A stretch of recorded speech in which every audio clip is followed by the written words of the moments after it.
સાબરકાંઠા જિલ્લાના Prantij police station ખાતે ઉત્તરાયણ પર્વને લઈને શાંતિ સમિતિની બેઠક યોજાઈ હતી।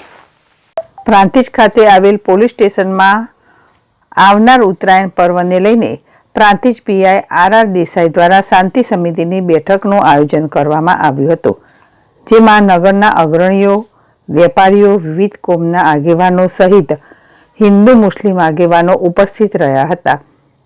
પ્રાંતિજ ખાતે દર વર્ષની જેમ આ વર્ષે પણ પ્રાંતિજ પોલીસ સ્ટેશન ખાતે આવનાર ઉત્તરાયણ પર્વને લઈને પ્રાંતિજ પોલીસ સ્ટેશનના પીઆઈ આર દેસાઈની અધ્યક્ષતામાં શાંતિ સમિતિની બેઠક પોલીસ સ્ટેશન ખાતે યોજાઈ હતી, જેમાં નટુભાઈ બારોટ, સંજયભાઈ પટેલ, કોંગ્રેસ શહેર પ્રમુખ સંજયભાઈ પટેલ, કોંગ્રેસ તાલુકા પ્રમુખ રામસિંહ પરમાર, પૂર્વ પ્રમુખ નગરપાલિકા નિત્યાનંદભાઈ બ્રહ્મભટ્ટ, પૂર્વ નગરપાલિકા પ્રમુખ દીપકભાઈ કડિયા, નયનભાઈ દેસાઈ, સફીભાઈ આંજણવાલા, ચામડાવાલા સહિતના આગેવાનો, વેપારીઓ તથા હિન્દુ મુસ્લિમ આગેવાનો ઉપસ્થિત રહ્યા હતા।